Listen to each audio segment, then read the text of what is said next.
우리가 때로는 살아가다 보면 각자의 삶의 사명을 가지고 살아가는데 그 사명을 감당할 때에 때로는 지치기도 하고 힘겨울 때가 참 많습니다.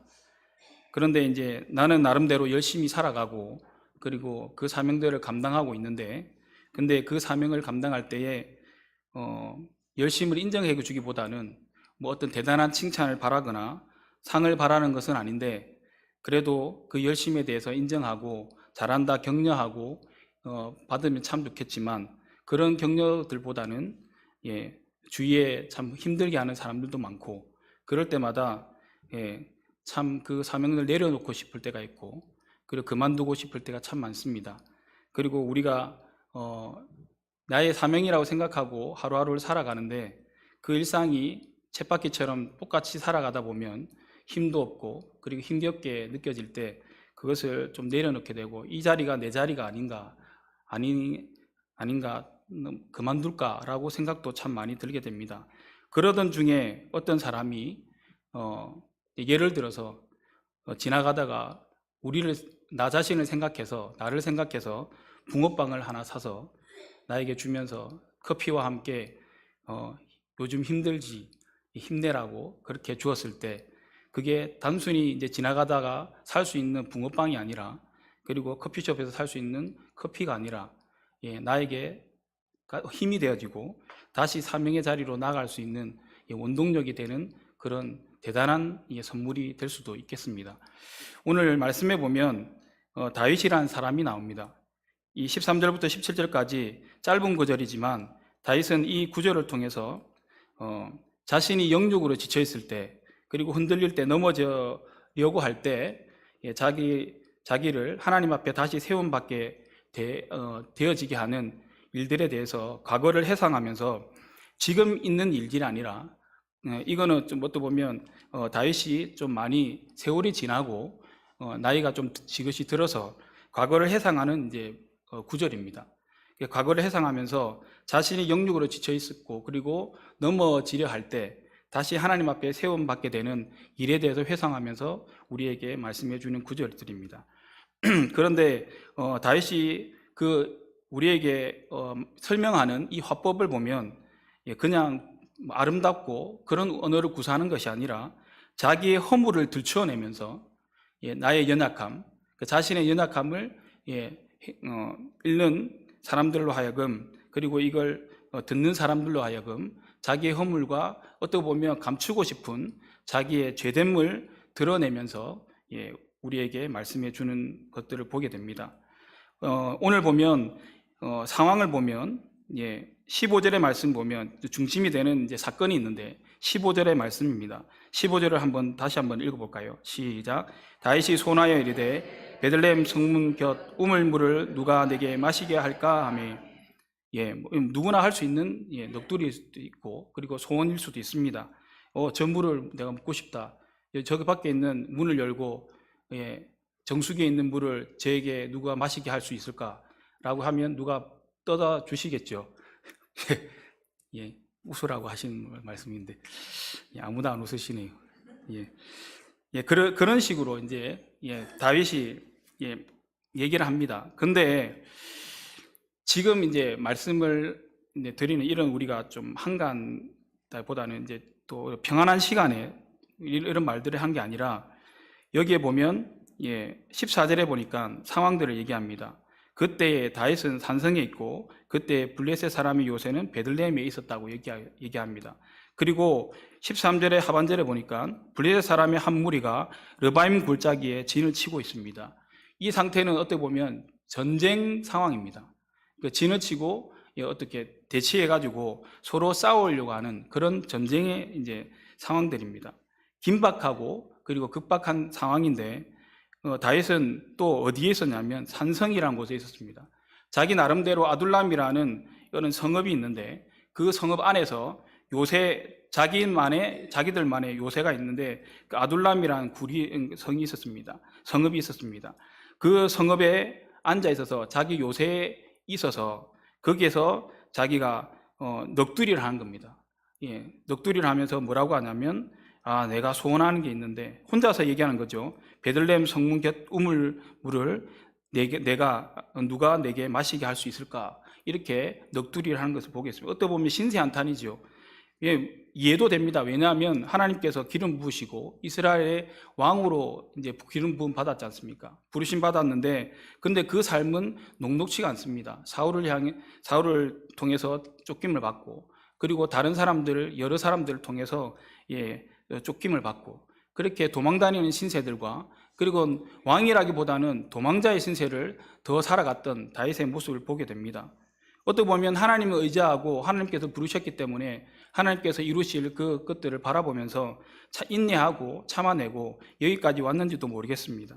그런데 여기까지 와서 앉아있는데 어느 날 베들레헴을 향해서 쳐다보니까 자기의 고향이거든요. 고향을 생각하니까 옛날에 내가 베들레헴 성물 곁에 있는 우물물을 이렇게 시원하게 마셨었지 라고 하면서 넋두리라고 신세한탄을 하는 다윗의 모습을 보게 됩니다. 그런데 이 소리를 누가 들었냐면 13절에 보니까 세 사람이 있는데 여기 있는 세 용사, 용감한 용사가 있는데 그 중에 또 세 사람이 소개되고 있습니다. 이름은 나오지 않지만 그 세 사람이 블레셋과 대치 있는 상황 가운데 다윗에게 내려왔습니다. 내려와서 그 다윗이 넋두리하는 그 소리를 들은 겁니다. 그런데 그 소리를 듣자마자 이 사람들이 어떻게 행동했냐면 16절의 말씀을 보니까 이렇게 행동하는 것을 보게 됩니다. 세 용사가 블레셋 사람의 진영을 돌파하고 지나가서 베들레헴 성문 곁 우물물을 길어 가지고 다윗에게 왔다고 이렇게 우리에게 말씀해 주고 있습니다.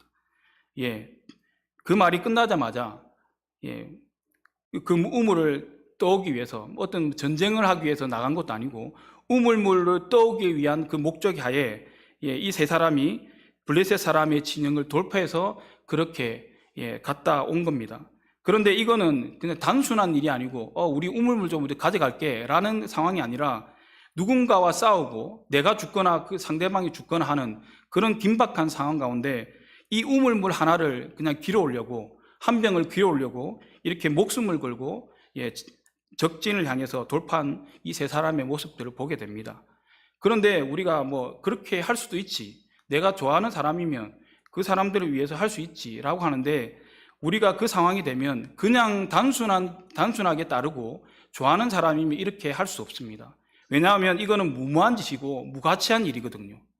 자기 목숨을 걸어서 이 다윗의 어떤 목숨을 구하는 것도 아니고, 다윗이 그 우물 곁에 있는 물 한 컵을 마시기 위해서 그 말을 했다고 그 한 컵을 가지러 가는 그런 이제 무가치하고 무모한 짓은 누구도 할 수 있는 일들이 아닙니다.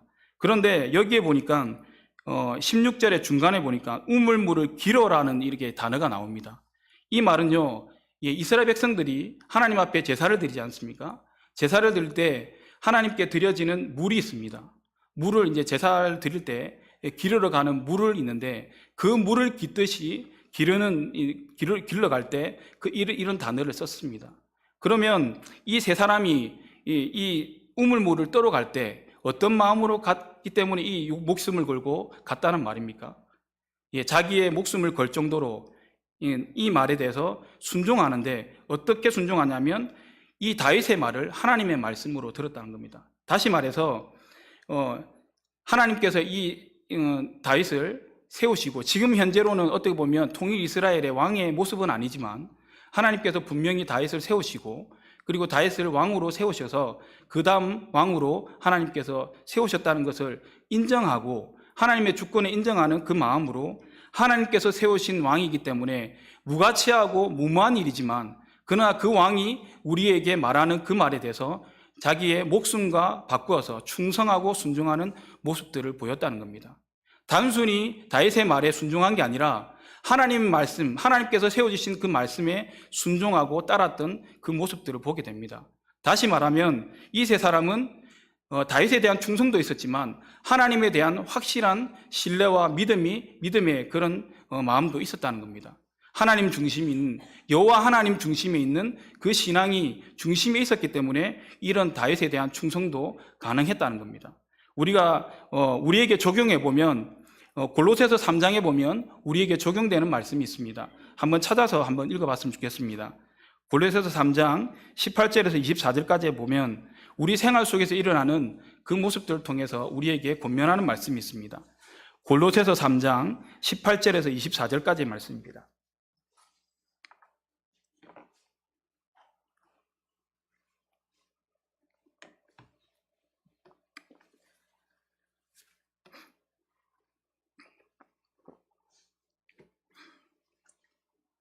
다 찾으신 줄 알고 교독해서 읽도록 하겠습니다. 제가 먼저 읽겠습니다. 아내들아 남편에게 복종하라. 이는 주 안에서 마땅하니라. 자녀들아 모든 일에 부모에게 순종하라. 이는 주 안에서 기쁘게 하는 것이니라. 종들아 모든 일에 육신의 상전들에게 순종하되 사람을 기쁘게 하는 자와 같이 눈가림만 하지 말고 오직 주를 두려워하여 성실한 마음으로 하라.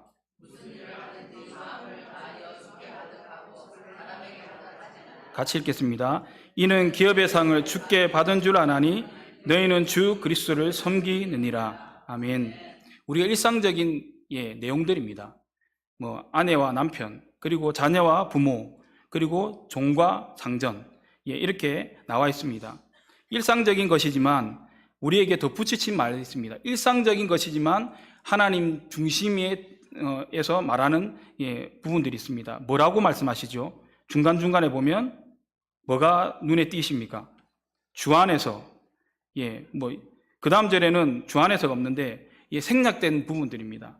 모든 것들을 주 안에서, 그리고 여기 보면 22절에 보면 종들아 모든 일에 육신의 상전들에게 순종하는데 어떻게 순종하라고 하냐면 사람을 기쁘게 하는 자와 같이 순종하지 말라고 합니다. 어떻게 순종하냐면 눈가림하면서 순종하지 말라고 합니다. 오직 주를 두려워하여 성실한 마음으로 하라는 겁니다. 누가 보든지 안 보든지, 그리고 그 마음이 불합리하든지 나에게 무가치하고 무모한 일이다 할지라도 하나님께서 나에게 상전을 통해서 하시는 말씀이면 주를 두려워하는 성실한 마음으로 그 말씀에 순종하라고 말씀하십니다. 그리고 여기 보니까 23절에는 무슨 일을 하든지 마음을 다하여서 주께 하고, 우리 이 말씀 있지 않습니까? 힘을 다하여, 목숨을 다하여 주 너의 하나님 사랑하라고 말씀하시지 않습니까? 그런 것처럼 주님께 그렇게 하듯 그렇게 우리가 하라고 말씀하시고 사람에게 하지 말라고 하십니다. 그 말을 우리가 사람의 말로 들으면 순종하기 힘듭니다. 우리가 여러분들 순종이 듣기 좋으십니까? 복종이 듣기 좋으십니까? 그러면 복종하셔야 됩니다. 우리는 복종하기 힘들어 하거든요. 그 말에 대해서 뉘앙스가 듣기 좋아하지 않습니다. 복종은요 꼭 종같이 여겨지거든요. 그런데 여기 보니까 복종하라고 합니다. 우리에게 복종하라 하지 순종하라고, 순종과 복종은 똑같은 말입니다. 그런데 우리는 순종은 조금 느슨한 것 같고 복종은 조금 강압적인 것 같고, 그렇지만 하나님께서 우리에게 말씀하시는 것은 복종하라는 겁니다. 그만큼 복종하기 힘들겠지요. 그래서 아까 우리 새 용사가 그냥 충성한 게 아니거든요. 하나님 말씀에 하나님 중심적인 그 신앙이 있었기 때문에 내가 이 다윗을 보지만, 그렇지만 내가 섬기는 그 하나님을 보듯이 이 다윗을 보기 때문에 내가 그 말씀에 대해서 그냥 사람의 말로 듣지 않고 하나님의 말씀으로 들어서 그렇게 목숨을 걸고 그렇게 돌파할 수 있었던 겁니다. 그래서 이렇게 순종할 수 있었고 충성할 수 있었던 겁니다. 그러면 이런 불합리하고 무모한 일들을 순종하고 그리고 충성했던 이 세 사람들이 나중에 합리적이고 그리고 어떤 이성적인 명령을 내렸을 때 얼마나 충성했겠습니까? 그때는 더 열심히 일하지 않았겠습니까? 이런 우리가 자세가 있어야지 이런 말에는 우리가 순종할 수 있을 것 같고 저런 말에는 순종할 수 없을 것 같은데, 그러나 우리가 이렇게 주 안에서 복종을 하면 그러나 작은 일에도 큰 일에도 모두 복종할 수 있습니다. 그러나 이 말에도 순종하지 못하면 작은 일에도 우리는 순종할 수 없습니다. 왜냐하면 우리는 복종할 자세가 안 돼 있거든요. 저도 마찬가지입니다. 복종이란 말은 너무 자존심 상하고 순종이란 말은 너무 멋있거든요. 순종하면 멋있는데 복종하면 너무 굴욕적이거든요. 그렇지만 하나님께서는 말씀하십니다. 우리에게 복종하라고. 복종해야지 이 건강한 나라가 세워지고, 건강한 민족이 세워지고, 건강한 가정이 세워지고, 그리고 건강한 공동체가 세워진다고 말씀하십니다. 그래서 여기 말씀 마지막에 보면 24절에 보면 이는 기업의 상을 주께 받은 줄 아나니, 이 말씀은 뭐냐면 사명을 주께 받았습니다. 우리가 일상생활 가운데 세상 가운데 살아가지만 그 세상은 세상 사람들이 준 것도 아니고 우리가 거기에 있게 하신 것은 하나님께서 있게 하셔서 우리에게 사명을 감당케 하신 겁니다. 그렇기 때문에 이 기업의 상은 주님께 받은 것이기 때문에 우리는 주님을 그리스도로 섬기는 그 마음으로 그곳에서 우리가 감당해야 된다고 말씀하신 겁니다. 그래서 대충대충 할 수 없겠죠. 그런데 저는 대충대충 할 때가 참 있습니다. 부끄럽고 허물된 모습들이 참 많습니다. 여러분들은 어떠신가요? 이 말씀을 통해서 우리가 이 세용사같이 될 수 있는 게 참 힘들지만 이렇게 되려고, 죽게 하듯 하려고, 복종하려고 애쓰시는 저와 여러분이 되기를 간절히 소망합니다. 그래서 하나님 앞에 섰을 때 잘했다, 정말로 칭찬받는 착하고 충성된 종이 될 수 있는 저와 여러분이 되었으면 좋겠습니다. 그리고 두 번째로는요, 오늘 말씀을 통해서 우리가 또 깨달을 수 있는 말씀이 있습니다. 오늘 16절의 말씀을 통해서 이 기로 왔을 때 다윗이 자기는 그냥 넋두리하고 그냥 신세 한탄하여서 말했던 말이지만, 근데 그 세용사가 정말로 그 진영을 뚫고 목숨을 걸고 갔다 올 줄은 몰랐거든요. 그래서 다윗이 어떤 반응을 보이냐면, 어떻게 보면 다윗이 이렇게 반응을 보이는 것도 정말 은혜입니다. 그런데 어떤 사람은 당연한 것으로 여기고 그냥 홀짝홀짝 마시고, 어이구 잘했다, 충성된 나의 병사들이여 라고, 나에게는 이런 충성된 병사가 있다 떵떵거리며 자기의 의로 드러내는 사람이 있는데, 그래도 다윗이 대단한 하나님의 사람으로 우리가 여겨지는 것은 이 대목이 아닐까 생각됩니다. 여기 보면 16절 하반절에 보면 다윗에게 가져왔을 때 다윗이 마시기를 기뻐하지 아니했다고 얘기합니다. 이때부터 다윗이 정신을 차립니다. 그리고 나서 그 물을 여호와께 부어 드렸다고 말씀합니다. 아까 기러라는 단어를 통해서 이 사람들이, 이스라엘 백성들이 하나님께 제사를 드릴 때 쓰는 물을 기러오듯이 기러오는 그 단어라고 말씀드렸지 않습니까? 그래서 그 귀한 핏값으로 가져온 그 물을, 어떻게 보면 작은 거지만 별거 아닌 물이지만 그러나 그것을 핏값으로 여겨서 자기가 취하지 않고 하나님께 돌려드리는 그런 모습들을 보게 됩니다. 그리고 나서 17절의 말씀을 보니까 다윗이 이렇게 고백을 합니다. 우리 함께 읽어봤으면 좋겠습니다. 시작. 이르되 여호와여, 내가 나를 위하여 결단코 이런 일을 하지 아니하리이다. 이는 목숨을 걸고 갔던 사람들의 피가 아니니까 하고 마시기를 즐겨하지 아니하니라. 새 용사가 이런 일을 행하였더라. 마지막 구절에 보니까 새 용사가 이런 일을 행하였더라라고 얘기합니다. 우리는 어떤 일을 행한지 알고 있지 않습니까? 얼마나 대단한 일을, 하나님 앞에 얼마나 대단한 충성된 복종하는 일을 했는지 우리는 압니다. 이것을 통해서 우리가 또 교훈받을 수 있는 것은 무엇이냐면, 이 세 사람이 다윗이 다시 하나님 앞에서 세움받을 수 있는 그런 자리로 나갈 수 있는 귀한 도구로 사용되었습니다. 우리에게도 마찬가지입니다. 하나님께서 우리를 구원하시기 위해서, 우리가 잘나서 여러 사람들을 붙여주시는 게 아니라 우리의 구원을 위해서 이 시간에도 나를 위해서 수고하는 사람이 분명히 있다는 겁니다. 나의 가족이 될 수도 있고, 나의 친구가 될 수도 있고, 나의 동료가 될 수도 있고, 그리고 때로는 우리 교회의 지체들이 될 수도 있습니다. 나의 구원을 위해서 고생하고 수고하고 이런 지체들이, 내 주변 사람들이 내 주변에 있다는 겁니다. 그것을 기억하면 다윗처럼 정신을 차릴 수 있겠지요. 그리고 때로는 나의 대적이지만 나의 대적을 통해서 우리 구원을 위해서 수고하는 일들도 있습니다. 정말 원수 같고, 그리고 이 사람은 어떤 나에게 도움이 전혀 되지 않는 사람처럼 여겨지지만, 어떻게 보면 회사나 이런 우리가 공동체 생활할 때 정말로 나에게 참 힘들게 하는 사람들이 있지 않습니까? 그런데 때로는 우리가 믿음의 눈을 열고 보면 그 사람들이 나의 구원을 위해서 정말로 수고하는 사람들입니다. 그러나 좋게 나를 위해서 이렇게 격려하고 이렇게 구원을 위해서 힘쓰는 사람은 참 좋겠지만, 그 악한 일을 통해서 쓰임받는 사람은 참 불쌍한 사람들이라고 생각합니다. 왜냐하면 나는 그를 통해서 깨달아서 하나님께 돌이킬 수 있는 그런 일들이 있겠지만, 근데 그 사람은 참 어떻게 보면 그렇게 쓰임받다가 하나님 앞에 심판받는 그런 경우가 생길 수도 있지 않습니까? 그래서 우리가 원수를 사랑하라는 그 말씀이 어떻게 보면 여기에 적용되는 것 같습니다. 우리에게 비록 힘들게 하고, 우리가 그때는 힘들었지만 나를 깨닫게 하시고 하나님 앞에 다시 세움받게 하는, 믿음을 세우시고 구원하게 하시는 하나님의 은혜가 깨달아지면 그 원수도, 나의 대적도 위에서도 기도할 수 있는 넉넉한 마음이 저와 여러분에게 있었으면 참 좋겠습니다.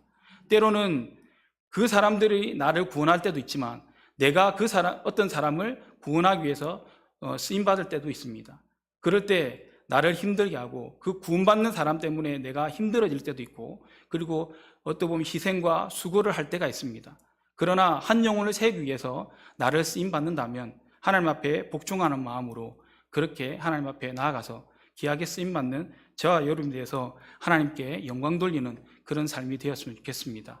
짧은 구절이지만 다윗이 과거를 회상하면서 자기의 허물을 덜쳐내면서 나의 이 연약함과 나의 죄악 때문에 힘들 수 있었던, 그 목숨이 잃을 수 있었던 나의 부하 3명이 있었는데, 그 부하 3명을 통해서 하나님께서 나의 구원을 허락하셨고 다시 하나님 앞에 신앙을 바로 세우는 그런 계기가 되었다라고 얘기하면서 그 세 용사를 마지막 구절에 세 용사가 이런 일을 행하였다고 고백하는 것들을 보게 됩니다. 우리에게도 나의 허물을 통해서 이런 일들이 있었다. 그리고 남들에게 우리가 전도할 때가 있지 않습니까? 나도 이런 허물이 있었다. 나의 허물들을 통해서 그래서 이런 사람들을 통해서 내가 이렇게 구원을 받고 하나님 앞에 이렇게 신앙생활을 하고 있다라고 간증이 될 수 있는 그런 어떻게 보면 담대함과 그리고 그런 은혜들을 나눌 수 있는 그런 입술이 되었으면 좋겠습니다. 그리고 때로는 우리를 통해서 한 영혼이 구원받는 그런 통로로 귀하게 쓰임받는 저와 여러분에 대해서 여호와 하나님 중심으로 그렇게 신앙생활하는 저와 여러분이 다 되시기를 간절히 소망합니다. 기도하시겠습니다.